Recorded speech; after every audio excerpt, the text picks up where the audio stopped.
My view, some kind of input from the outside. When it comes to the origin of humanity, my primary concern is really the notion of human exceptionalism. And I do think that you can make a robust case that human beings really do stand apart from all other creatures, including Neanderthals and the Denisovans. Uh, and what causes us to stand apart, I would argue, would be a suite of properties that we uniquely possess. The chief being symbolism and our capacity to manipulate symbols.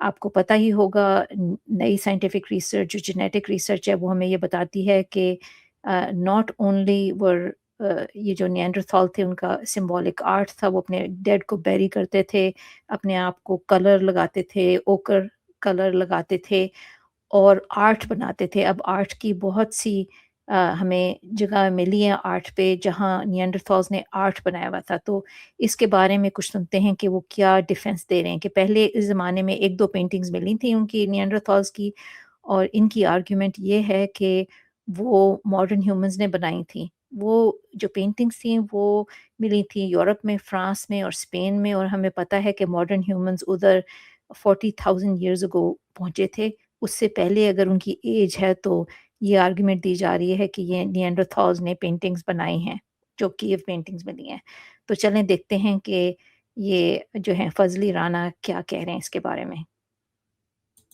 Evidence for Neanderthal art is primarily based on the dating of the art in certain caves in, I think it's Spain and France, where the dates come back in some instances to be in the 60,000 year range, plus or minus something.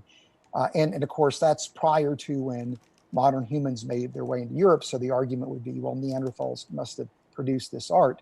But when you actually, first of all, dig into the details of that work, it's only a handful of samples where you actually have those high dates. And in fact, even samples taken from the same art work actually will give you dates that would be much more in line with modern humans making it, where the 60,000 year date seems to be an outlier that stands apart from all the other measurements. But that whole dating is based, it's actually a really cool technique, at least conceptually, with the idea that as you have the water flowing over the cave walls, it deposits calcite, and within the calcite is radioactive uranium, and that will undergo decay to produce thorium.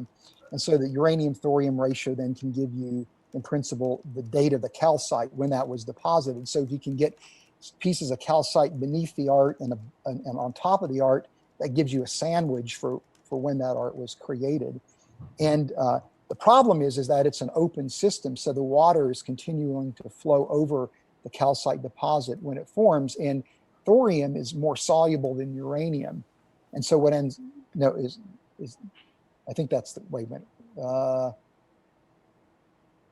Yeah, I think the thorium, no, the uranium is more soluble than the thorium. And so what ends up happening is that as the water flows over it, you're preferentially dissolving uranium, leaving the thorium behind, which actually gives you an artificially high date.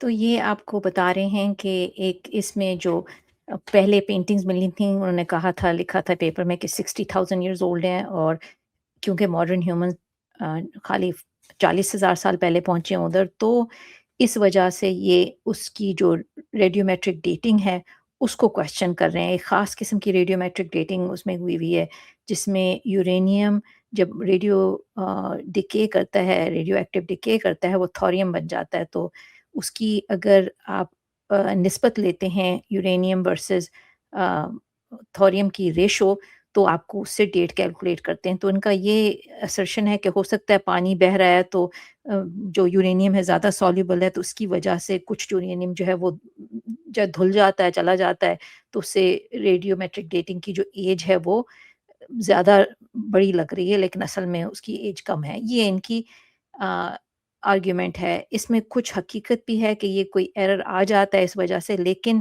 جب ہم پورے سارے papers کو دیکھتے ہیں جو نیانڈرتھل art کے بارے میں اب ہمیں پتہ ہے، تو وہ مختلف قسم کی ٹیکنیک سے آپ کو وہی چیز مل رہی ہے۔ تو خالی اس کو ایک فلوک یا ایکسیڈنٹ کے کچھ یورینیم بہہ گیا کیونکہ پانی بہت زیادہ تھا، اس کو لے کے ہم ڈسمس نہیں کر سکتے کہ ان کا کوئی سمبولک آرٹ نہیں تھا نیانڈرتھالز کا۔ انفیکٹ ایک نیا پیپر آیا ہے اس ڈیبیٹ کے بعد جہاں آپ کو ایک اسکلپچر ملا ہے، 3 ڈیمینشنل اسکلپچر۔ پہلے جو تھی پینٹنگز وہ ہاتھ بنے ہوئے تھے، اور یا لوگوں نے ہاتھ لگا کے اس پہ کلر لگایا ہوا تھا۔ تو اس پہ جو ابھی آرٹ ملا ہے وہ اور بھی زیادہ کمپلیکس ہے. میں اس کو آپ کو پیپر دکھاتی ہوں. وہ کوئی 51,000 ایئرز اولڈ میرے خیال میں آرٹ ہے. یہ پیپر آیا ہے نیچر میں, ایکالوجی اینڈ ایوولوشن, اور آپ کو نظر آ رہا ہے ادھر پیپر میں کہ یہ 51,000 ایئر اولڈ آرٹ ملا ہے. اور پتہ چلا ہے کہ یہ ملا ہے جرمنی میں. یہ آپ کو نظر آ رہا ہے ادھر. Here we report the discovery of at least 51,000 year old engraved giant deer phalanx. تو ایک جو سینگ ہوتا ہے ہرن کا, اس سے بنائی ہوئی ایک انگریونگ ملی ہے ان کو, جو انسانوں سے بہت پری ڈیٹ کرتی ہے. جب انسان نہیں آئے تھے ماڈرن ہیومنز ادھر, تو آپ کو نظر آ رہا ہے کہ یہ نیانڈرتھال یہ انگریونگز بنا رہے تھے, اس میں کٹ لگائے ہوئے ہیں آپ دیکھ لیں, اور کٹ کر کے خاص اسٹرکچر جس کا کوئی سمبولک میننگ تھی وہ بنائی ہوئی ہے نیانڈرتھالز نے. اور یہ جہاں جگہ پہ ملی اس میں کوئی 3 مختلف لیبز میں یا 4 مختلف لیبز میں ریڈیو میٹرک ڈیٹنگ کی ہے, اور یہ مختلف قسم کی ڈیٹنگ ہے. یہ یورینیم تھوریم ڈیٹنگ نہیں ہے, یہ ریڈیو کاربن ڈیٹنگ ہے, کاربن 14 ڈیٹنگ ہے. اور 3 یا 4 مختلف لیبز میں انہوں نے اس پیپر میں الگ الگ انڈیپینڈنٹلی کروایا ہے, اور وہی 51,000 ایئر اولڈ ڈیٹ آئی ہے. تو ان کا جو یہ پوائنٹ تھا کہ یہ ڈیٹ غلط ہو سکتی ہے اور کوئی سمبولک آرٹ نہیں تھا نیانڈرتھالز کا, یہ بالکل غلط ثابت ہو جاتا ہے.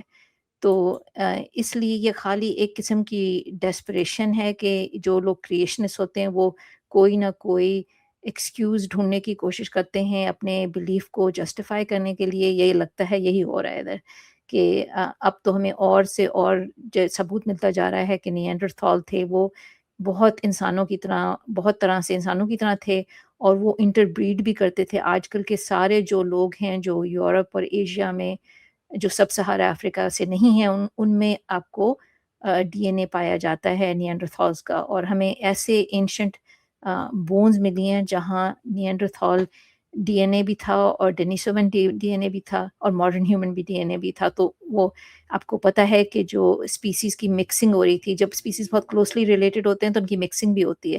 تو اس سے بھی آپ کو پتہ چلتا ہے کہ ان کے جو کلچر ہوگا, جو بیہیویئر ہوگا, کچھ سملر ہی ہوگا, کہ وہ آپس میں میٹ بھی کر رہے تھے اور بچے بھی پروڈیوس کر رہے تھے. اور یہ سمبولک آرٹ کی جو بات ہوئی, یہ سمبولک آرٹ تو یہ مل چکا ہے ہمیں. تو ود دیٹ ہم آگے چلتے ہیں. نیانڈرتھال کے بعد انہوں نے کچھ اور اپنے اظہار کیے جو ان کی آبجیکشنز تھیں. ان میں سے ایک تھا کہ اوریجن آف لائف یا زندگی کی ابتدا کا ہمیں ٹھیک سے بھی معلوم نہیں ہے, اور اس میں کچھ ہولز ہیں. That's absolutely correct. ہمیں اوریجن آف لائف کے بارے میں ایگزیکٹلی میکینزم نہیں پتہ, لیکن اب بہت سی چیزیں لیب میں پروڈیوس ہو چکی ہیں. وی آر وے بیونڈ کہ جو یوری ملر ایکسپیریمنٹ تھی جہاں آپ نے اسپارک ڈسچارج اپریٹس سے امینو ایسڈس کریٹ کیے تھے, اس سے بہت آگے بڑھ چکی ہے بات. اب آر این اے ورلڈ کا کانسیپٹ ہے, اور میٹابولزم فرسٹ کانسیپٹ ہے. لپڈ میمبرینز کیسے بنی, یہ ڈویژن ہو رہی ہے, سیلف ریپلیکیٹنگ آر این اے, پروٹوسیلز بنا چکے ہیں لوگ. ابھی تک ایگزیکٹلی پروسیس نہیں پتہ ہمیں کہ اوریجن آف لائف کیسے ہوئی تھی, لیکن اس کے الگ الگ کمپوننٹس جو سمجھے جاتے ہیں ضروری ہیں, اس کو کسی حد تک اس پہ ایکسپیریمنٹس ہو چکی ہیں اور بنا چکے ہیں. ابھی we are probably still very far away to know کہ اوریجن آف لائف کیسے ہوئی, لیکن that is not a valid criticism of evolution resulting in the diversity of life. کیونکہ اگر کوئی قتل ہوا ہے اور آپ کو باڈی نظر آ رہی ہے, تو آپ یہ نہیں کہیں گے کہ میں نہیں مانتی کہ یہ شخص مر گیا ہے کیونکہ مجھے نہیں پتا کہ کیسے اس کو مارا گیا ہے. اگر آپ کو پروسیس سارا نظر آ رہا ہے کیسے ہوا ہے, اس کو لیب میں پروڈیوس کیا جا سکتا ہے, تو it's not valid to dismiss it just because you don't know how the process exactly started yet. تو جو ایوولوشن جو ہے is completely separate from origin of life, and it explains کہ اسپیسیز ایک دوسرے میں کیسے تبدیل ہوتی ہیں. That's it. It doesn't talk about کیسے اوریجن ہوا. Of course we are here, so origin کسی طرح ہوا ہے, لیکن اسپیسیز کی انٹر کنورژن جو ہے اور چینج جو آتا ہے ڈائیورسٹی آف لائف میں, وہ ایکسپلین کرتا ہے evolutionary theory. So this is a classic talking point of creationist, جو old world creationist, young world creationist, لیکن اٹس ناٹ ویلڈ، کیونکہ اگر آپ کو ایگزیکٹلی نہیں پتا کہ چیز شروع کیسے ہوئی، اس کا یہ مطلب نہیں کہ آپ تبدیلی کو پرڈکٹ نہیں کر سکتے ایک تھیوریٹیکل ماڈل سے اور اس کو ٹیسٹ نہیں کر سکتے. دیٹ از ان غیر منطقی بات ہے. تو اور ایک اور بات انہوں نے ان پہ انہوں نے آبجیکشن کی، وہ تھی کیمبرین ایکسپلوژن میں ڈائیورسٹی آف لائف کیسے آئی، اور جو باڈی پلانز کہتے ہیں کیسے بن گئیں. اس پہ بہت سی نئی ریسرچ ہو چکی ہے، اور یہ بھی سمجھا جاتا ہے کہ ایپی جینیٹکس بھی اس کی وجہ تھی پنکچویٹڈ ایکویلیبریم کی، کہ آپ کو چینج آتا تھا پھر تھوڑی سلو ہو جاتی تھی، اور پھر کوئی چینج جینوں میں آتا تھا یا ٹرانسپوزونز انوالو تھے. اس پہ بہت دفعہ غالب اور سبسٹینشیل نیگرا بھی بات کر چکے ہیں اپنی سیریز میں، جو ریشنل اینتھم میں آپ کو ملے گی، کہ اس کے بہت سے مختلف میکنزمز ہیں جو ایکسپلین کرتے ہیں کہ ڈائیورسٹی آف لائف کیسے اتنی بڑھ گئی کیمبرین ایکسپلوژن کے دوران، اور وہ کئی ٹینز آف ملین سالوں کا دوران تھا. کیمبرین ایکسپلوژن کو ایک دن میں نہیں ہوا، کئی tens of millions of years کے دوران یہ ڈائیورسٹی آئی. آپ کو مختلف باڈی پلانز ملے، جو اب ہمیں پتہ ہے کہ کئی ریگولیٹری جو جینز ہیں ان کی تبدیلی سے بہت بڑے بڑے چینجز باڈی پلان میں آ جاتے ہیں، جیسے کہ ہاکس جین ہے. تو یہ بھی ایک ویلڈ آبجیکشن نہیں رہی، لیکن یہ ان کے ٹول باکس میں کریشن اس کے ہمیشہ ہوتی، تو انہوں نے بھی اس کا ادھر اظہار کیا، اور گٹسک گیبن نے بڑی اچھی طرح اس کا جواب دیا اس ڈبیٹ میں، اور آپ جا کے اس کو دیکھ سکتے ہیں. اور سب سے بڑی بات مجھے یہ لگی کہ یہ ایک اپنی مذہبی اپنی وجوہات سے یہ کہتے ہیں کہ میں ایوولوشن کو ایکسیپٹ نہیں کر سکتا. یہ ایک قسم کا دا ماسک کیم آف کہ اصلی وجہ کیا ہے. اور یہ کہتے ہیں کہ یہ جو ہماری بائبل ہے یہ کرسچن ہے، اور پہلے مسلمان ہوتے تھے، مسلمان گھرانے سے، ان کا باپ مسلمان تھا، بیوی کرسچن ہے، ماں کرسچن ہے، تو یہ بھی کرسچن اب بہت اسٹرانگ کرسچن ہو گئے ہیں. اور انہوں نے یہ آبجیکشن دی کہ بائبل کی جو کریشن اکاؤنٹ ہے اس سے اس کی میل نہیں ہے جو ایوولوشن ہوتا ہے، تو اس لیے ان کو آبجیکٹ کرنا پڑا ہے. تو چلیں ان کو ویڈیو کو دیکھتے ہیں، پھر ہم اس پہ کامنٹ کریں گے. And theologically, when I look at the creation accounts, it does seem as if in the creation accounts, it does speak about God bringing about the origin of different life forms, that the words that تو یہ کہہ رہے ہیں کہ Bible میں جو لکھا ہے اس کے بارے میں کہہ رہے ہیں کہ وہ مختلف لائف فارمز بائبل میں گاڈ نے بنائے. are used seem to imply God's direct and personal involvement. I also see, again, the issue of a historical Adam and Eve and the image of God is really very important to me as a Christian. And so I don't know how I can preserve those ideas theologically and embrace the idea of wholesale human evolution.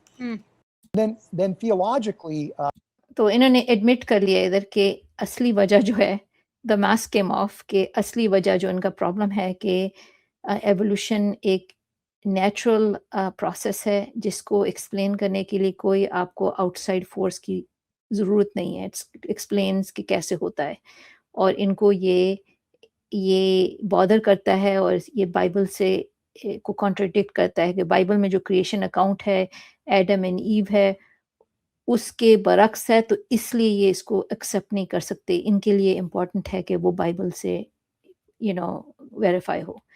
تو یہ سب سے بڑا مسئلہ ہے ادھر اس debate میں، کہ یہ جو رانا صاحب ہیں یہ پہلے سے ایک پری کنسیپشن لے کے آتے ہیں کہ it has to match with the description in the Bible, اور یہ ایسا نہیں ہو سکتا کہ آپ اپنے پہلے سے آپ کا ایک کنفرمیشن بائیس ہو اور پھر آپ ہر چیز ریجیکٹ کریں جو سائنس آپ کو بتا رہی ہے حقائق کے ساتھ، جو آپ کی it doesn't match your the description of creation in your Bible یا قرآن.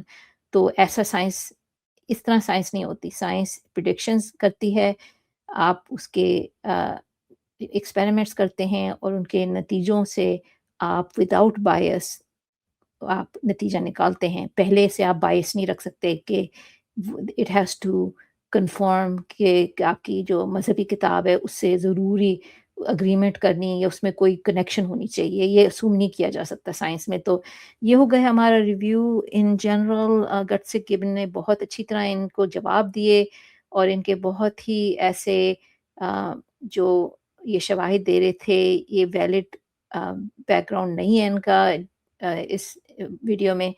اصل میں یہ جو کیمسٹ ہیں اور انہوں نے انڈسٹری میں کام کیا ہے، ان کا ایولیوشن میں مہارت نہیں ہے، ان کا ساری بزنس جو ہے وہ کتابیں لکھنا ہے کرسچن اپولوجسٹ کی حیثیت سے. اور اس کا یہ آپ کو پتہ چلتا ہے کہ اگر کسی کی اسپیشلٹی ہے ایولیوشن جیسے گٹسک گبن کی ہے، وہ آپ کو شواہد کے ساتھ بتاتی ہے کہ کیا اصلیت ہے، کیا پیپرز ہیں. اور یہ جو ہیں کہ ایک اسپیشل اپیل کر رہے ہیں کہ اگر میری مذہبی کتاب سے مطابقت نہیں ہوگی تو میں نہیں ایکسیپٹ کروں گا. تو یہ ہو گئی ہمارا review. I hope you enjoyed it. Thank you very much for watching and we'll see you on the live stream. Bye bye.